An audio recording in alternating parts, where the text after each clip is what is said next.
제 이름은 이정숙입니다. 오늘 여러분께 제 이야기를 들려드리려고 합니다.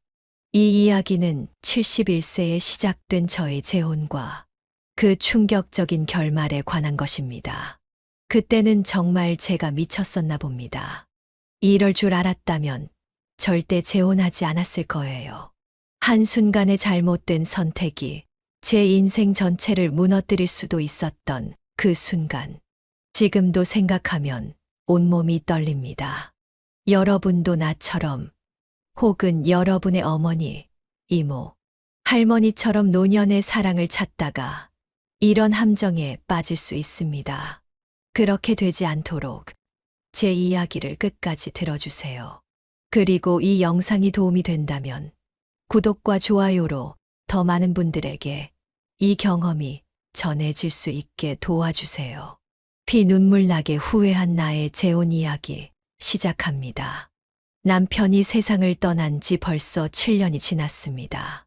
처음 몇 년은 어떻게 지났는지도 모르겠어요. 매일 눈물로 시작해서 눈물로 하루를 마감했으니까요. 40년을 함께한 사람이 갑자기 사라지니 마치 내 몸의 반쪽이 없어진 것 같았습니다. 이정숙 여사님, 정정하시네요. 아직 장사하신다면서요? 동네 이웃들이 저를 볼 때마다 하는 말이었죠. 네, 저는 71세의 나이에도 여전히 동네 작은 옷가게를 운영하고 있었습니다. 남편이 떠난 후에도 가게는 제게 큰 위안이 되었어요. 손님들과 이야기를 나누고 그들의 모습에 어울리는 옷을 골라주는 일이 저를 살아있게 했으니까요. 자식들은 모두 독립해서 각자의 가정을 꾸리고 살고 있어요. 큰아들은 분당에서 회사를 다니고 작은 딸은 캐나다로 이민을 갔죠. 매년 명절에나 얼굴을 볼 수 있었지만 그것도 감사했습니다. 아이들이 잘 자라서 제 몫을 하고 있으니까요. 하지만 밤이 되면 그 적막함은 견디기 어려웠습니다.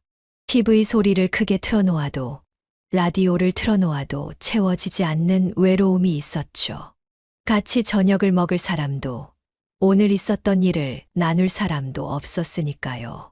정수가 이번 주말에 시간 있니? 소개시켜 줄 사람이 있어. 동창회에서 만난 미옥이의 말에 저는 처음엔 고개를 저었습니다. 아이고, 내가 이 나이에 무슨 소개야. 이제 그런 거 생각할 나이도 지났어. 정수가 너도 혼자 사는 게 얼마나 외로운지 알잖아. 외롭지 않게 좋은 인연 만들어 보라고. 그 사람도 5년 전에 부인을 잃고 혼자 사신데 점잖고 괜찮은 사람이래. 미옥이의 말에 저는 망설였습니다. 정말 이렇게 다시 누군가를 만나도 되는 걸까? 남편에게 미안하지는 않을까? 그런 생각이 들었지만 한편으로는 매일 밤 혼자 텅 빈 집에서 보내는 시간들이 떠올랐습니다. 밥 먹을 때마다 마주 앉아있던 자리가 빈 채로 아무리 TV를 크게 틀어도 채워지지 않는 그 공허함이 생각났죠. 한번 만나보는 건 어떨까? 그렇게 저는 미옥이가 소개해준 권상민 씨를 만나게 되었습니다. 첫 만남 장소는 동네 카페였어요. 제가 집에서 가까운 곳으로 정했죠. 만약 불편하면 바로 돌아올 수 있도록요. 약속 시간보다 10분 일찍 도착한 저는 카페 구석자리에 앉아 초조하게 기다렸습니다. 거울로 머리를 정돈하고 립스틱이 번지지 않았는지 확인했죠. 제 나이에 이런 설렘을 다시 느낄 줄은 몰랐어요. 그때 카페 문이 열리고 한 남자가 들어왔습니다. 키는 크지 않았지만 단정한 정장 차림에 은백색 머리가 인상적이었어요. 그는 주변을 둘러보다가 저를 발견하고 미소를 지었습니다. 이정숙 님이신가요? 네, 권상민 씨. 맞으시죠? 네, 반갑습니다. 기다리셨어요? 그의 목소리는 차분하고 부드러웠어요. 첫인상은 나쁘지 않았습니다. 오히려 생각보다 더 젊어 보였고 깔끔한 옷차림과 공손한 태도가 마음에 들었죠. 처음에는 어색했지만 차 한 잔을 마시며 이야기를 나누다 보니 시간이 금방 흘렀습니다. 권상민 씨는 은퇴한 고등학교 교사였고 취미로 등산을 한다고 했어요. 저와 마찬가지로 자녀는 2명, 아들과 딸이 있었고 모두 독립해서 살고 있다고 했습니다. 저도 아내가 떠난 후로 혼자 지내는 게 참 적응이 안 되더라고요. 매일 텅 빈 집에 들어가는 게 두렵기도 하고 그의 말에 저는 고개를 끄덕였습니다. 그 마음 너무나 잘 알고 있었으니까요. 네, 저도 그래요. 낮에는 가게 일로 바쁘지만 밤이 되면 혼자라는 게 실감나죠. 벽에 걸린 시계 소리가 너무 크게 들리고 그 말에 저는 깜짝 놀랐습니다. 정확히 제가 느끼던 그 감정을 그가 말했으니까요. 갑자기 눈시울이 뜨거워졌습니다. 아, 죄송해요. 슬픈 이야기를 꺼냈네요. 권상민 씨는 서둘러 주제를 바꿨고 우리는 각자의 취미와 좋아하는 음식, 가보고 싶은 여행지에 대해 이야기했습니다. 처음 만난 사이라고는 믿기지 않을 만큼 대화가 술술 이어졌어요. 왜인지 모르겠지만 처음 만남부터 마음이 끌리네요. 카페를 나서며 그가 한 말에 저는 얼굴이 붉어졌습니다. 마치 20살 소녀처럼요. 집으로 돌아오는 길, 가슴이 두근거렸습니다. 오랜만에 느끼는 설렘이었어요. 이후로도 우리는 자주 만났습니다. 함께 공원을 산책하고 영화를 보고 맛있는 식사를 했죠. 권상민 씨는 항상 제 이야기에 귀 기울여 주었고 작은 일에도 진심으로 공감해 주었어요. 그가 보내는 문자 메시지를 확인할 때마다 제 입가에는 웃음이 번졌습니다. 이정숙 씨, 혹시 우리 더 가까워져도 될까요? 한 달 정도 만남을 이어가던 어느 날, 그가 조심스럽게 물었습니다. 저는 잠시 망설였지만 이내 고개를 끄덕였어요. 제 마음도 이미 그를 향해 기울어져 있었으니까요. 네, 저도 그러고 싶어요. 그날 밤, 오랜만에 행복한 꿈을 꿨습니다. 누군가와 함께하는 따뜻한 미래에 대한 꿈이었죠. 남편이 떠난 후 처음으로 앞으로의 날들을 기대하게 되었습니다. 이렇게 제 인생에 새로운 장이 열리고 있었습니다. 마치 늦가을에 피어난 꽃처럼 제 가슴에는 늦은 설렘이 자리 잡았습니다. 이 설렘이 어디로 이어질지 그땐 알지 못했죠. 그저 오랜만에 찾아온 행복의 맛에 취해 있었을 뿐이었습니다. 권상민 씨와의 만남이 2달째로 접어들었을 때 저는 용기를 내어 아이들에게 이야기하기로 했습니다. 매주 주말마다 찾아오는 큰아들 민호에게 먼저 말을 꺼냈어요.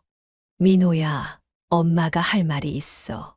평소처럼 제가 끓인 된장찌개를 먹던 민호는 숟가락을 내려놓고 저를 바라봤습니다. 무슨 일이세요, 엄마? 엄마가 좋은 사람을 만났어. 동창 미옥이가 소개해준 분인데 나이도 비슷하고 성격도 참 좋으셔. 민호의 표정이 굳어지는 것이 느껴졌습니다. 그는 말없이 저를 바라보더니 이내 한숨을 내쉬었죠. 혹시 재혼 생각하시는 거예요? 제가 대답하기도 전에 그의 목소리에서 걱정이 묻어났습니다. 저는 잠시 침묵했다가 조심스럽게 말을 이었어요. 아직 그런 단계까지는 아니지만 가능성은 있어. 권 선생님은 정말 좋은 분이야. 엄마가 외롭게 지내는 것보다는. 엄마, 정신 차리세요. 민호의 갑작스러운 소리에 저는 깜짝 놀랐습니다. 그의 눈빛이 날카로웠어요. 그 나이에 무슨 그 사람에 대해? 아무것도 모르잖아요. 요즘 노인 재혼 사기 많다고 뉴스에도 나오잖아요. 재산 노리고 접근하는 사람들. 민호야, 권 선생님은 그런 분이 아니야. 은퇴한 교사시고 참 점잖으신 분이셔. 그게 다 어디서 들은 이야기예요? 직접 확인해 보셨어요.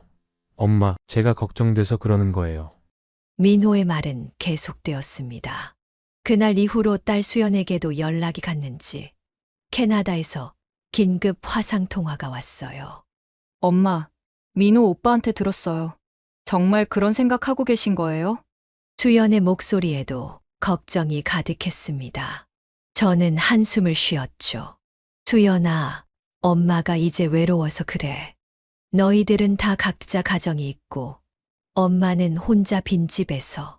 저희가 자주 찾아뵙지 못해서 죄송해요 하지만 그렇다고 모르는 사람과 재혼하는 건 엄마, 아빠 생각은 안 나세요?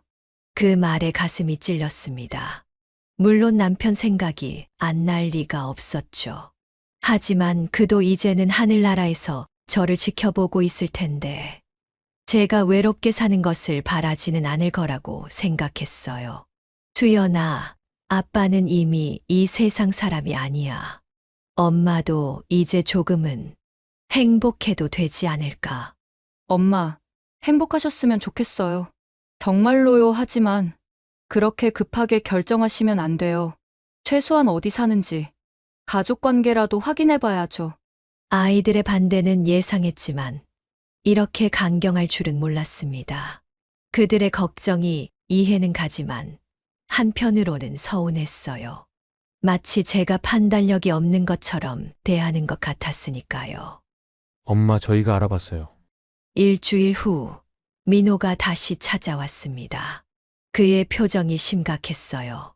그 권상민이란 분, 교사 출신이 맞긴 한데 전 부인과의 이혼 이력이 있어요. 사별이 아니라. 저는 놀라서 말을 잇지 못했습니다. 권상민 씨는 분명 아내와 사별했다고 했는데 그리고 자녀분들과도 연락을 안 한다고 하더라고요. 아는 분을 통해 알아봤는데 그분 아들이 그러더래요. 아버지가 집을 나가 연락이 끊겼다고. 제 머릿속이 혼란스러웠습니다. 권상민 씨가 거짓말을 했다니. 하지만 그간 함께한 시간들, 그의 다정함, 그의 진심 어린 말들, 모두 거짓일 리 없다고 생각했어요. 민호야, 그건 오해일 거야. 내가 직접 물어볼게. 엄마! 제발 정신 차리세요. 그 사람 의심스러워요. 엄마가 가게도 있고 아파트도 있고 재산이 있으니까 접근한 거 아닐까요? 민호의 말에 가슴이 아팠습니다. 제가 만난 권상민 씨는 그런 사람이 아니었어요. 적어도 제가 느낀 그 사람은 그날 밤 잠을 이루지 못하고 뒤척이다가 권상민 씨에게 전화를 걸었습니다. 상민 씨, 물어볼 게 있어요. 정직하게 대답해 주세요. 무슨 일이세요? 정숙 씨, 이 시간에 당신, 전 부인과 이혼하신 거 맞나요? 사별이 아니라 전화 너머로 잠시 침묵이 흘렀습니다. 누가 그런 말을 했나요? 대답해 주세요. 맞나요? 아니면 아니에요? 긴 한숨 소리가 들렸습니다. 맞습니다. 이혼했어요. 하지만 그건 말하기 어려운 부분이 있어서 사별이라고 했던 겁니다. 정숙 씨가 오해할까봐. 그럼 자녀분들과도 연락 안 하시는 거 맞나요? 그건 또 다른 이야기입니다. 제가 직접 만나서 설명해 드릴게요. 전화로는 오해의 소지가 있을 것 같아요. 다음 날 우리는 공원에서 만났습니다. 권상민 씨는 모든 것을 고백했어요. 전 부인과는 성격 차이로 이혼했고 그 후 자녀들이 자신을 원망하면서 관계가 소원해졌다고요. 그것이 너무 부끄러워 사별이라고 말했다고 했습니다. 정말 죄송합니다. 거짓말해서 하지만 정숙 씨에 대한 제 마음은 진심입니다. 제발 믿어주세요. 그의 눈에는 진심이 담겨 있는 것 같았습니다. 저는 갈등했어요. 한편으로는 처음부터 거짓말을 한 것이 실망스러웠지만 다른 한편으로는 그의 마음을 이해할 수 있었습니다. 이혼은 아직도 우리 세대에서는 큰 상처이자 부끄러운 일로 여겨지니까요. 상민 씨 앞으로는 정직하게 말해주세요. 거짓말은 관계를 무너뜨려요. 네, 약속합니다. 이제 모든 걸 솔직하게 말할게요. 그의 진심 어린 사과를 받아들이고 우리는 다시 관계를 이어갔습니다. 하지만 자식들의 반대는 더욱 거세졌어요. 엄마! 처음부터 거짓말한 사람을 어떻게 믿을 수 있어요? 더 큰 거짓말을 하고 있을지도 모르잖아요. 민호는 격양된 목소리로 소리쳤습니다. 민호야, 사람은 실수할 수 있어. 엄마가 판단할게. 엄마, 제발요. 조금만 더 알아보고 결정하세요. 너무 서두르지 마세요. 하지만 제 마음은 이미 기울어져 있었습니다. 권상민 씨와 함께하는 시간이 너무 행복했고, 그의 존재가 제 삶에 큰 위안이 되었으니까요. 오랜 외로움 끝에 찾아온 따뜻함을 쉽게 놓치고 싶지 않았습니다. 민호야, 이제는 내 인생을 살고 싶어. 너희들은 다 각자의 삶이 있잖아. 엄마도 마지막 인생 행복하게 살 권리가 있지 않을까. 민호는 한숨을 쉬며 고개를 저었습니다. 원하시는 대로 하세요. 하지만 나중에 후회하지 마세요. 저희가 걱정해서 그런 거였다는 것만 기억해 주세요. 그렇게 자식들의 강한 반대에도 불구하고 저는 권상민 씨와의 관계를 이어갔습니다. 서로에 대한 마음이 깊어질수록 함께하는 미래를 꿈꾸게 되었죠. 정숙 씨, 우리 혼인신고를 하면 어떨까요? 교회로 드라이브를 나간 어느 주말, 그가 조용히 물었습니다. 저는 잠시 생각에 잠겼어요. 이미 이 나이에 화려한 결혼식은 필요 없다고 생각했지만, 법적으로 부부가 된다는 건 또 다른 문제였습니다. 상민 씨, 정말 그래도 될까요? 우리 이제 나이도 있고, 나이가 많아서 행복할 권리가 없나요? 정숙 씨와 함께하는 남은 인생, 저는 정말 행복할 것 같습니다. 그의 진심 어린 눈빛에 저는 마음이 녹았습니다. 맞아요. 이 나이라고 행복할 권리가 없는 건 아니잖아요. 그래요.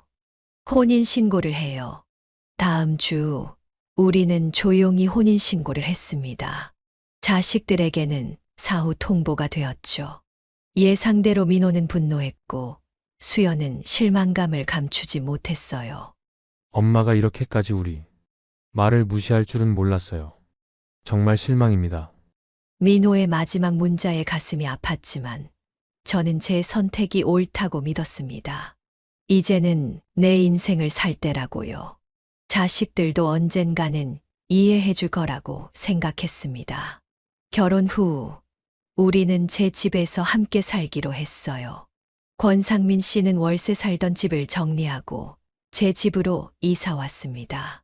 처음엔 낯설었지만 빈 집에 누군가의 숨결이 함께한다는 것이 얼마나 위안이 되었는지 모릅니다. 여보, 오늘 저녁은 제가 준비할게요. 아니에요. 내가 할게요. 당신은 쉬세요. 서로를 배려하는 말들, 함께 나누는 식사 시간, 밤에 나누는 일상의 대화들. 이 모든 것이 저에게는 큰 행복이었습니다. 자식들의 반대가 무색하게 우리의 신혼생활은 평화롭고 달콤했어요. 하지만 그것도 잠시. 혼인신고 2주 후부터 권상민은 조금씩 달라지기 시작했습니다. 그때는 미처 알아채지 못했지만 지금 생각해보면 모든 신호가 있었던 거예요.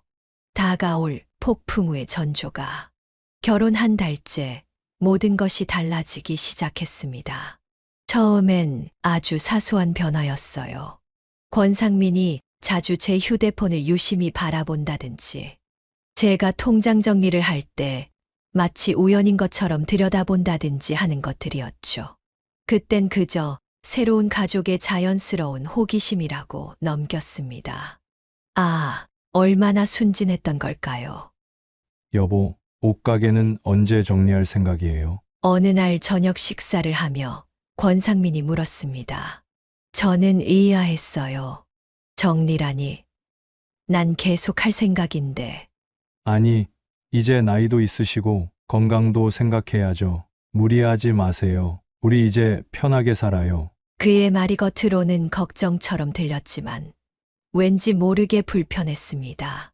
제게 옷가게는 단순한 수입원이 아니라 삶의 활력소였으니까요. 난 아직 건강해요. 가게 일이 힘들지 않고 오히려 좋아요. 손님들과 이야기도 하고. 그래도 이제 나이가. 그런데 식당 정리한 돈은 어디에 뒀어요? 갑작스러운 화재 전환에 저는 잠시 당황했습니다. 3년 전 오랫동안 운영하던 식당을 정리하고 받은 권리금은 따로 적금에 넣어둔 상태였어요. 그건 왜요? 아니, 그냥 궁금해서요. 우리 이제 부부인데 서로 재산 상황도 알아야 하지 않을까요? 그의 말에 별다른 의심 없이 대답했습니다.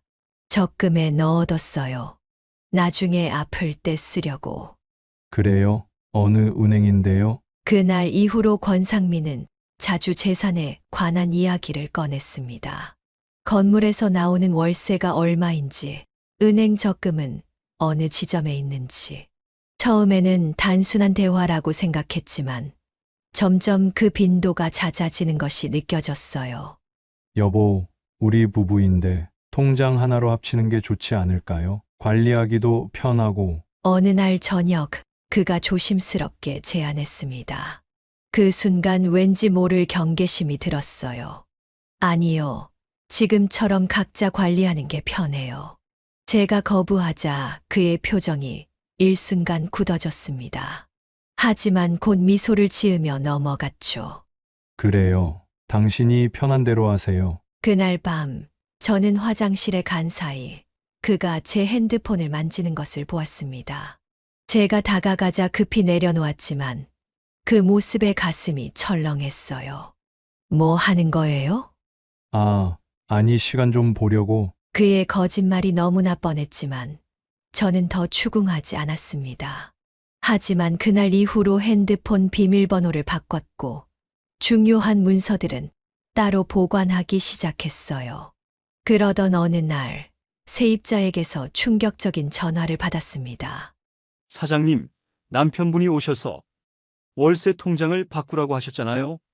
그래서 지난달부터 새 계좌로 입금했는데 혹시 확인하셨나요? 머리가 하얘졌습니다. 제가 그런 말을 한 적이 없었거든요. 제가 그런 말을 했나요? 네, 남편분이. 사장님 위임장도 가져오셨고. 제가 뭔가 착각했나요?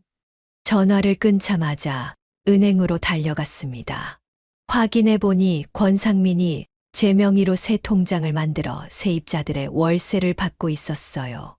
다행히 은행 직원이 제가 직접 방문한 적이 없다며 의심스러워했고 결국 위조된 위임장까지 확인하게 되었습니다. 그날 집으로 돌아오는 길 온몸이 떨렸습니다.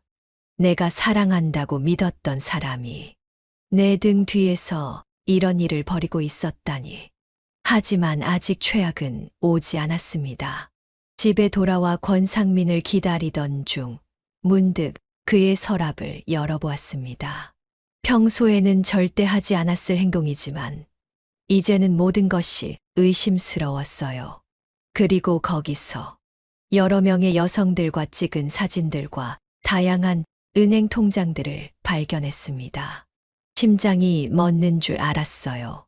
그 통장들 중에는 제 이름으로 된 것도 있었고 각종 대출 서류들도 있었습니다. 게다가 사진 속 여성들은 모두 저와 비슷한 연령대였어요. 가장 충격적인 것은 메모장이었습니다. 그곳에는 제 재산 목록과 목표 금액이라고 적힌 숫자가 있었어요. 정수기도 슬슬 넘어오는 것 같다. 3개월 안에 마무리하자. 그의 메모를 읽는 순간 온몸에 한기가 느껴졌습니다.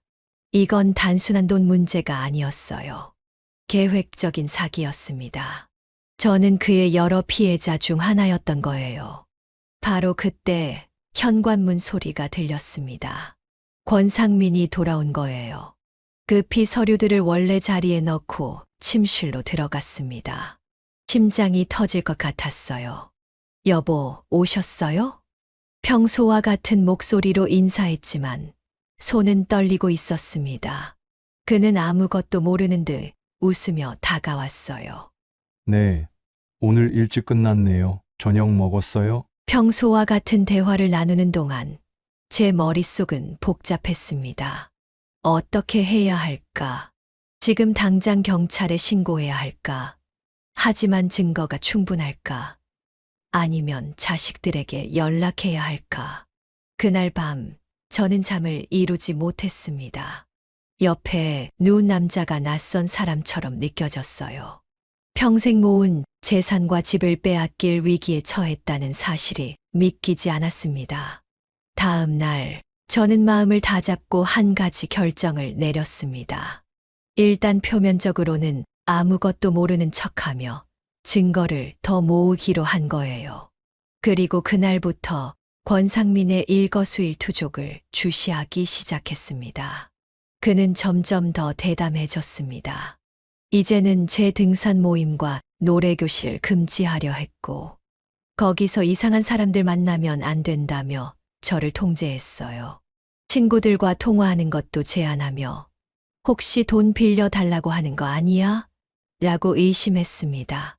가장 충격적인 것은 자식들과의 연락도 방해하기 시작했다는 점이었어요. 엄마 돈 필요해서 연락하는 거야? 라는 말로 저를 세뇌하려 했습니다. 하지만 이미 모든 것을 알게 된 저는 겉으로만 순응하며 증거를 모았어요. 그러던 어느 날, 권상민의 전화통화를 우연히 엿듣게 되었습니다. 이번엔 확실해 3개월만 버티면 돈 뽑아낼 수 있어. 이 여자. 처음엔 좀 까다롭더니 이제 슬슬 넘어오네. 그 말을 듣는 순간 가슴이 찢어지는 듯 했습니다. 내가 사랑했던 사람이 이런 말을 하다니. 그제서야 저는 이 남자가 진짜 목적이 무엇인지 완전히 깨달았습니다. 더 이상 미루면 안 된다는 생각이 들었어요. 탈출해야 했습니다. 시간이 지날수록 권상민의 통제는 더욱 심해졌습니다.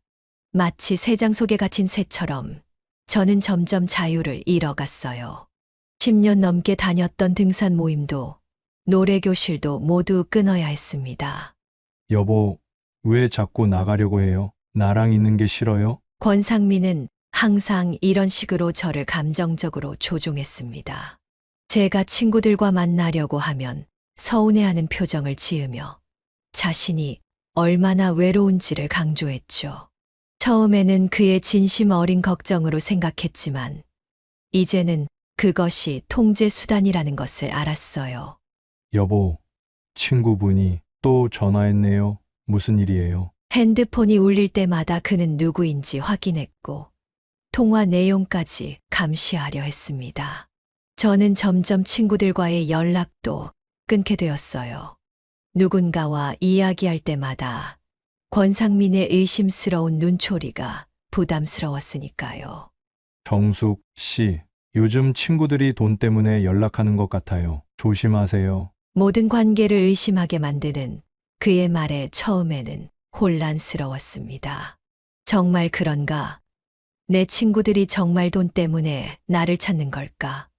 하지만 곧 그것이 저를 고립시키려는 전략임을 깨달았어요. 가장 가슴 아픈 건 자식들과의 관계였습니다. 권상민은 끊임없이 제 아이들을 비판했어요. 당신 아들 또 돈 달라고 연락했죠? 보세요. 제가 말했잖아요. 다 당신 재산 노리는 거라고. 사실 민호는 그날 단순히 안부 전화를 한 것뿐이었습니다. 하지만 권상민은 모든 연락을 의심했고 결국 저는 아이들과의 통화도 줄이게 되었어요. 민호에게 냉담하게 대했던 날들이 지금도 가슴 아픕니다. 그러던 중 권상민은 더 대담한 행동을 시작했습니다. 어느 날 은행에서 온 문자를 확인했는데 제 명의로 대출 신청이 되어 있었어요. 제가 전혀 모르는 대출이었습니다. 상민 씨, 이게 무슨 문자예요? 내가 대출 신청한 적 없는데. 그는 잠시 당황하는 기색을 보이더니 이내 태연하게 대답했습니다. 아, 그거요? 우리 집 리모델링 하려고 알아본 거예요. 당신한테 말하려고 했는데 깜빡했네요. 하지만 왜 내 명의로요? 당신이 집주인이잖아요. 내 명의로는 대출이 안 나와서 괜찮지 않아요? 그의 말투는 마치 제가 너무 예민하게 구는 것처럼 들렸지만 저는 이미 그의 진짜 의도를 알고 있었어요. 권상민은 제 명의로 대출을 받아 돈을 빼돌리려 했던 겁니다. 그래요. 하지만 다음부터는 먼저 상의해 주세요. 겉으로는 수긍하는 척했지만 그날 바로 은행에 전화해서 대출 신청을 취소했습니다. 그리고 모든 계좌의 대출 한도를 0원으로 설정해달라고 요청했어요. 권상민의 행동은 점점 더 위험해졌습니다. 어느 날은 제가 잠든 사이 제 지문으로 핸드폰 뱅킹에 접속하려는 것을 발견했어요. 다행히 저는 미리 앱 비밀번호를 변경해 두었지만 그날 이후로 잠을 잘 때도 마음을 놓을 수 없었습니다. 가장 무서웠던 순간은 권상민이 술에 취해 본색을 드러냈을 때였어요. 평소에는 거의 술을 마시지 않던 그가 어느 날 술에 취해 들어왔습니다. 정수가, 너 재산이 얼마나 되는지 알아? 내가 그걸 다 갖고 있는 게 아깝다고? 술에 취해 실수로 내뱉은 말이었지만 그 말을 듣는 순간 온몸에 소름이 돋았습니다. 그는 곧바로 말을 돌렸지만 이미 저는 충분히 들었어요. 아니, 그게 아니라 우리가 함께 쓸 수 있으면 좋잖아. 나도 당신을 위해 쓰고 싶은데. 그날 밤 저는 눈물을 흘리며 결심했습니다. 더 이상 이렇게 살 수 없다고요. 이대로 있다가는 제 모든 것을 잃게 될 것 같았습니다. 평생 모은 재산뿐만 아니라 소중한 가족 관계까지도요. 한편으로는 너무 두려웠습니다. 만약 제가 권상민에게 직접 대항하면 어떤 일이 벌어질까요? 그가 폭력적으로 변할 수도 있고 아니면 더 교묘한 방법으로 제 재산을 노릴 수도 있었습니다. 하지만 이대로 당할 수는 없었어요. 밤새 생각한 끝에 저는 비밀리에 탈출 계획을 세우기 시작했습니다. 먼저 큰아들 민호에게 비밀리에 연락했어요. 그동안 멀어졌던 관계가 걱정되었지만 다른 선택지가 없었습니다. 민호야, 엄마야, 지금 통화할 수 있니? 엄마? 무슨 일이세요? 요즘 연락도 잘 안 받으시더니. 미안해, 민호야. 사실 엄마가 큰 실수를 했어.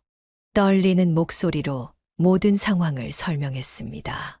권상민의 행동들, 제가 발견한 증거들, 그리고 제 두려움까지. 민호는 처음에는 믿지 않는 듯 했지만 점점 충격에 빠지는 것이 느껴졌어요. 엄마, 우리가 그렇게 말했잖아요. 그 사람 의심스럽다고. 알아, 민호야. 엄마가 잘못했어. 지금은 내 도움이 필요해. 민호는 즉시 행동에 나섰습니다. 일단 변호사를 찾아 법적 조언을 구하고 경찰에 상담하기로 했어요. 그리고 제게 당장 증거를 더 모으라고 조언했습니다. 엄마, 그 사람 외출할 때마다 사진 찍고 통화 내용 녹음해 두세요. 그리고 통장이랑 중요 서류들은 미리 안전한 곳으로 옮겨두세요. 민호의 조언대로 저는 비밀리에 증거를 모으기 시작했습니다. 통장과 인감도장, 집문서 등 중요한 서류들은 모두 민호에게 맡겼어요. 그리고 권상민이 제 재산을 노리고 있다는 증거들을 모았습니다. 한편 권상민은 제가 뭔가 눈치챘다는 것을 전혀 모르는 것 같았어요. 오히려 자신의 계획이 순조롭게 진행되고 있다고 생각하는 듯 했습니다. 계속해서 제 재산에 관한 이야기를 꺼내고 통장을 합치자는 제안을 했으니까요.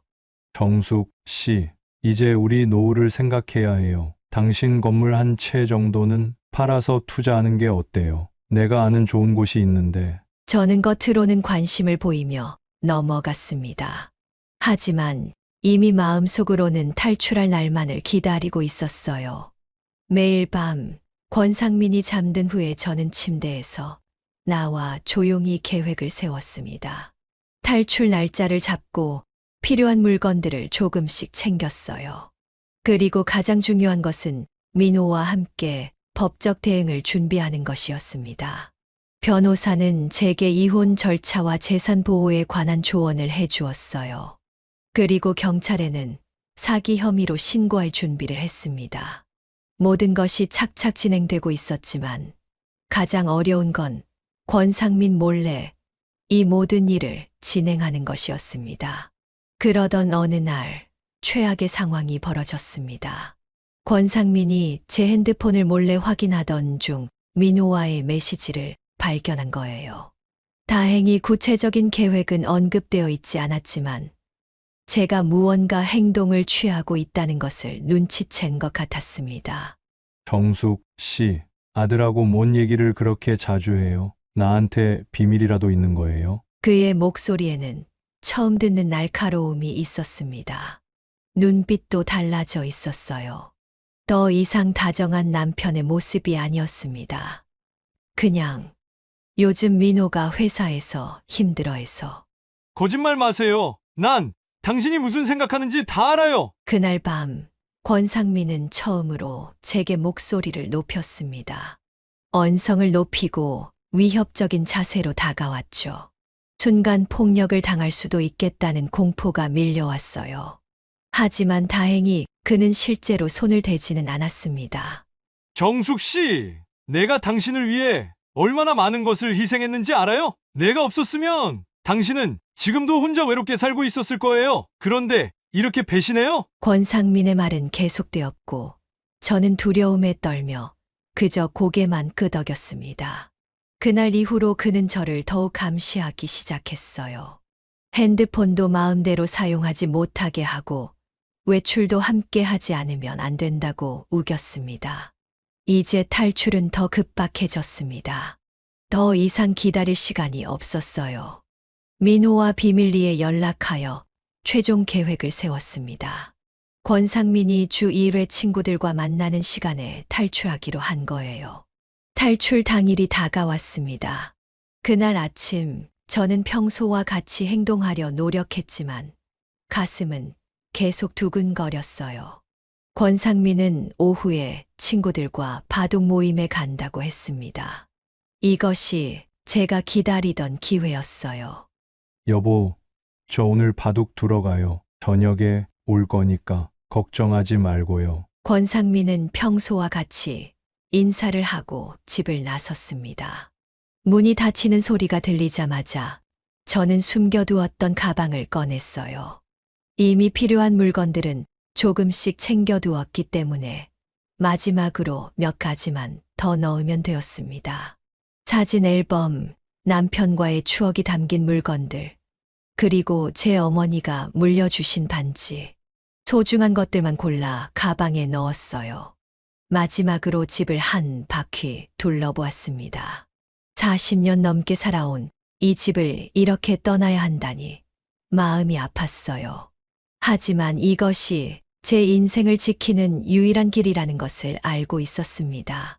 현관문 앞에서 잠시 멈춰서서 남편의 사진을 바라보았습니다. 여보, 미안해요. 내가 이렇게 벌을 받네요. 눈물이 흘렀지만 곧 마음을 다잡았습니다. 이제 뒤돌아볼 시간이 없었어요. 민호가 골목 입구에서 기다리고 있을 테니까요. 현관문을 나서는 순간 온몸이 떨리고 가슴이 조여왔습니다. 만약 권상민이 갑자기 돌아온다면, 혹시 지금도 누군가를 시켜 저를 감시하고 있다면, 온갖 걱정이 밀려왔지만 저는 끝까지 침착함을 유지했어요. 이 선택만이 자신의 인생을 지키는 길임을 알았으니까요. 골목을 빠져나와 조금 걷자 민호의 차가 보였습니다. 그는 차 밖에 서서 초조하게 기다리고 있었어요. 엄마, 빨리요! 민호의 차에 올라타자마자 그는 급히 출발했습니다. 저는 뒤를 돌아보았지만 다행히 아무도 따라오지 않았어요. 엄마 괜찮으세요? 많이 놀라셨죠? 괜찮아, 민호야. 엄마는 괜찮아. 하지만 제 목소리는 떨리고 있었고 손도 계속 떨렸습니다.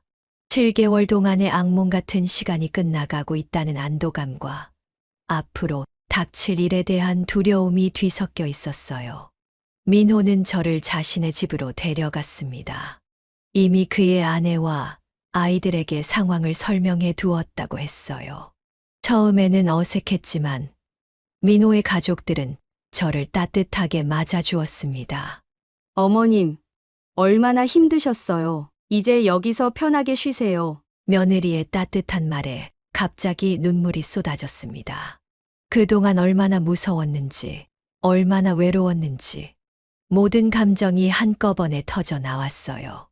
어떻게 내가 이런 실수를, 어떻게 이렇게 바보같이. 민호는 제 손을 꼭 잡았습니다. 엄마 자책하지 마세요. 이건 엄마 잘못이 아니에요. 그 사람이 교묘하게 접근한 거예요. 이제 우리가 도와드릴게요. 그날 밤 권상민에게서 수십 통의 전화가 왔습니다. 처음에는 걱정하는 척했지만 점점 화가 난 목소리로 바뀌었어요. 결국에는 협박까지 했습니다. 정숙 씨, 이러지 마세요. 당신 지금 어디 있는지 다 알아요. 돌아오지 않으면 큰일 날 줄 알아요. 민호가 대신 전화를 받아 단호하게 말했습니다. 우리 어머니한테 다시 연락하지 마세요. 이제 법적으로 해결할 겁니다. 다음 날 아침 우리는 경찰서로 향했습니다.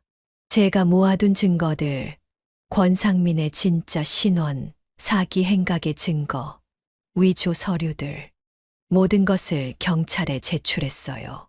경찰관은 제 이야기를 진지하게 들어주었습니다.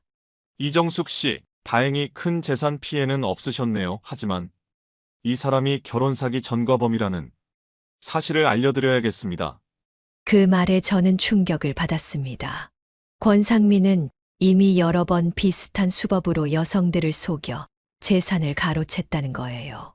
전국을 돌아다니며 노후 자금이 있는 60대 여성들을 노렸고 결혼 후 재산을 가로챈 뒤 이혼하거나 사라지는 방식이었습니다. 이미 여러 명의 피해자가 있어요. 한 분은 3억을 날리셨다고 합니다. 그 말을 듣는 순간 등줄기에 식은땀이 흘렀습니다. 만약 더 늦게 깨달았다면 저도 그런 피해자가 되었을 거예요. 평생 모은 재산을 모두 잃고 노후를 망치게 될 뻔했습니다. 경찰 조사가 진행되는 동안 저는 민호네 집에서 머물렀습니다. 처음에는 권상민의 보복이 두려워 밖에 나가기도 겁났어요. 하지만 시간이 지나면서 조금씩 용기를 되찾기 시작했습니다. 한 달 후 권상민이 대전에서 또 다른 여성을 속이려다 체포되었다는 소식을 들었습니다.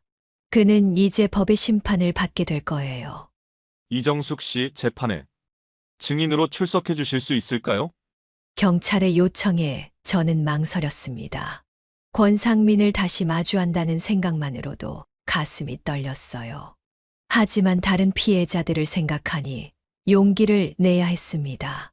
네, 출석하겠습니다.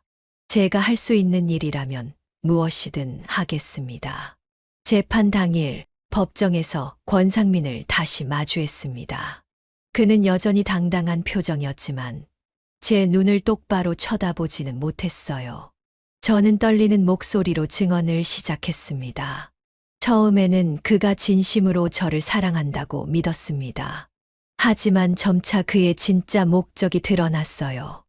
그는 제 재산을 노리고 있었고 심리적으로 저를 통제하기 시작했습니다.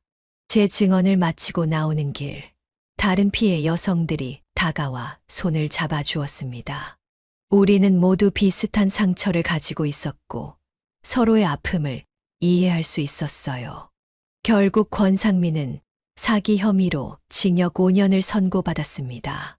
재판장은 특히 노인을 대상으로 한 범죄의 심각성을 강조했어요. 피고인은 사회적 약자인 노인들의 외로움과 불안을 이용해 계획적으로 범행을 저질렀습니다. 이는 단순한 재산 피해를 넘어 피해자들의 노후와 정신적 안정을 심각하게 해친 중대한 범죄입니다. 권상민이 구속된 후 저는 조금씩 일상으로 돌아가기 시작했습니다. 몇 개월 동안 민호네 집에서 지내다가 결국 제 집으로 돌아왔어요. 처음에는 두려웠지만 이것도 극복해야 할 과제라고 생각했습니다. 엄마, 정말 혼자 지내실 수 있겠어요? 우리 집에서 계속 사셔도 돼요. 민호의 걱정스러운 물음에 저는 미소를 지었습니다. 괜찮아, 민호야. 엄마는 원래 강한 사람이야. 이제 다시 내 삶을 찾아야지. 집으로 돌아온 첫날 밤, 온 집안을 청소하고 새롭게 정리했습니다. 권상민의 흔적을 모두 지우고 새로운 시작을 하기 위해서였어요. 옷장을 정리하다 문득 남편의 사진을 발견했습니다. 40년을 함께 한 그 사람. 저는 사진을 품에 안고 오랫동안 울었습니다. 여보, 미안해요. 내가 바보 같았어요. 이제는 정말 다시 시작할게요. 시간이 지나면서 저는 조금씩 상처를 극복해 갔습니다.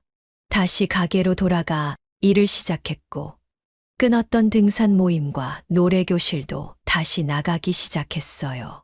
친구들은 아무 일도 없었던 것처럼 저를 반겨주었습니다. 정수가 우리가 얼마나 걱정했는지 몰라. 이제라도 돌아와서 다행이야. 미옥이는 눈물을 글썽이며 제 손을 잡았습니다. 저도 미옥이를 원망하지 않았어요. 그녀도 권상민의 본 모습을 몰랐을 테니까요. 가장 힘든 것은 자식들과의 관계를 회복하는 일이었습니다. 특히 수연이 캐나다에서 돌아왔을 때 처음 대면은 어색했어요. 엄마 많이 힘드셨죠? 수연이 조심스럽게 물었습니다. 저는 그저 고개를 끄덕였어요. 말로 표현할 수 없는 그 시간들. 하지만 수연은 아무 말 없이 저를 꼭 안아주었습니다. 엄마가 괜찮으시다니 다행이에요. 저희가 더 자주 연락할게요. 그렇게 저는 조금씩 일상을 되찾아갔습니다. 하지만 이 경험은 저를 완전히 다른 사람으로 만들었어요. 더 이상 외로움에 약해지지 않았고, 나 자신을 더 소중히 여기게 되었습니다. 어느 날, 지역 노인복지관에서 연락이 왔습니다. 제 이야기가 알려지면서 노년층 금융사기 예방 강사로 활동해달라는 요청이었어요. 처음에는 망설였습니다. 제 실패와 상처를 다른 사람들 앞에서 이야기한다는 것이 부끄러웠으니까요. 하지만 곧 마음을 바꿨습니다. 제 경험이 다른 누군가에게 도움이 될 수 있다면 그것만으로도 의미가 있을 테니까요.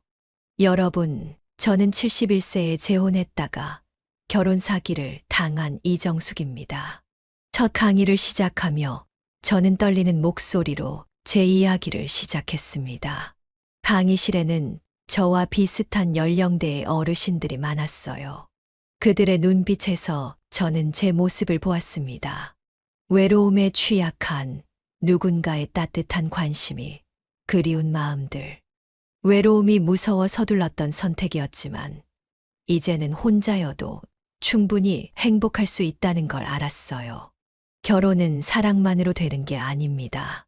특히 우리 나이에는 더더욱요. 상대방의 배경과 신원을 철저히 확인하고 충분한 시간을 두고 결정하세요. 강의를 들은 많은 어르신들이 저에게 감사의 인사를 전했습니다. 그 중에는 비슷한 상황에 처해 있던 분들도 있었고, 덕분에 의심스러운 관계를 끊을 수 있었다는 분들도 있었어요. 이정숙 씨 덕분에 정말 큰 실수를 막았어요. 저도 비슷한 남자를 만났었거든요. 한 할머니의 말에 가슴이 뭉클했습니다. 제 상처가 다른 이들에게 교훈이 되고 있다니, 그 고통도 이제는 의미가 있는 것 같았어요. 시간이 흐르면서 저는 강의 활동을 확대해 여러 지역을 다니게 되었습니다. 노인 대상 결혼 사기 예방이라는 주제로 책자도 만들었고, 지역 신문의 칼럼도 연재하게 되었어요. 제 경험을 통해 다른 노인들이 보호받을 수 있다는 사실이 저에게는 큰 위안이 되었습니다. 이제는 권상민의 생각이 떠오를 때마다 가슴이 아프지 않습니다. 그것은 제 인생의 한 과정이었고, 그 경험을 통해 저는 더 강해졌으니까요. 가끔은 민호네 집에 가서 손주들과 시간을 보내기도 하고, 주말에는 친구들과 등산을 가기도 합니다. 삶은 다시 아름다워졌어요. 정숙 할머니, 우리 오늘 공원에 놀러 가요. 손주들의 제잘거림은 제게 늘 큰 기쁨입니다. 그들의 순수한 웃음소리를 들으며 저는 다시 한번 감사함을 느낍니다. 이렇게 행복한 순간들을 앞으로도 오래 누릴 수 있어서요.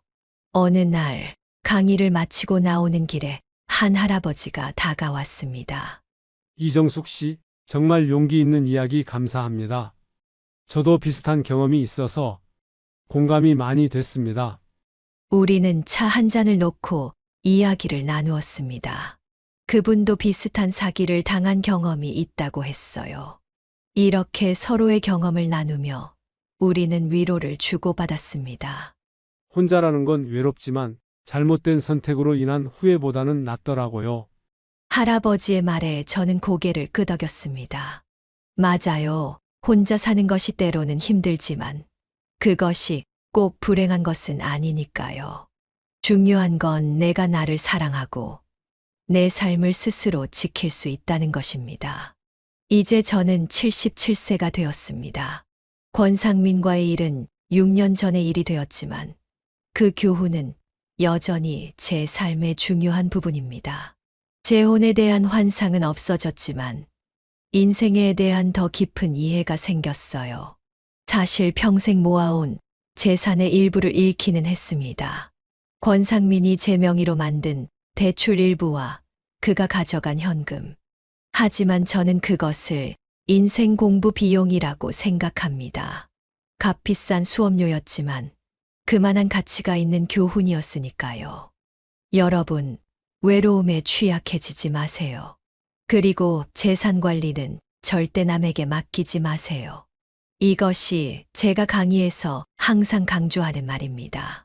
특히 노년의 외로움은 우리를 약하게 만들고 잘못된 선택으로 이끌 수 있어요.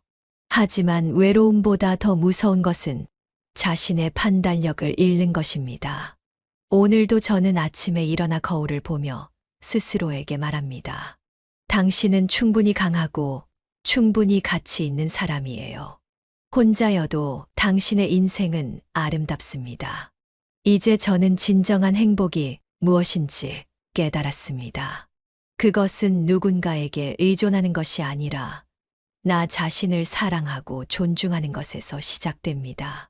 그리고 그 여정은 지금도 계속되고 있어요. 어머님, 이 이야기가 많은 분들에게 도움이 될 거예요. 지난주 한 방송국에서 저의 경험을 다큐멘터리로 제작하고 싶다는 제안이 왔습니다. 처음에는 망설였지만 더 많은 사람들에게 경각심을 줄 수 있다는 생각에 용기를 냈어요. 네, 저의 이야기가 누군가에게 도움이 된다면 기꺼이 나누겠습니다. 이제 저는 과거의 상처를 딛고 새로운 삶을 살고 있습니다. 여전히 같은 집에 살고 같은 가게를 운영하고 있지만 제 마음은 완전히 달라졌어요. 더 이상 외로움에 지배당하지 않고 제 삶의 주인으로 당당하게 살아가고 있습니다. 여러분도 기억하세요. 나이는 숫자에 불과합니다. 70대든 80대든 우리는 여전히 배우고 성장하고 행복할 권리가 있어요. 그리고 무엇보다 우리는 스스로를 지키고 사랑할 의무가 있습니다. 제 이야기가 여러분에게 작은 위로가 되었기를 바랍니다. 그리고 혹시 비슷한 상황에 처한 분이 계시다면 용기를 내어 도움을 요청하세요. 결코 혼자가 아니라는 것을 기억하세요. 감사합니다. 여러분, 제 이야기가 조금이라도 도움이 되셨다면 좋아요와 구독을 눌러주세요. 그리고 혹시 여러분 주변에도 비슷한 경험을 하신 분이 계시거나 여러분이 직접 경험하신 이야기가 있다면 댓글로 공유해 주세요. 서로의 경험을 나누는 것이 또 다른 누군가를 보호하는 방법이 될 수 있습니다. 특히 여러분의 친구들에게 이 영상을 보여드리면 좋겠습니다. 노년의 사랑은 아름답지만 이렇게 위험한 상황도 있다는 것을 알려드리는 것이 중요하니까요. 알림 설정도 함께 해주시면 감사하겠습니다. 모두 건강하고 행복하세요. 감사합니다.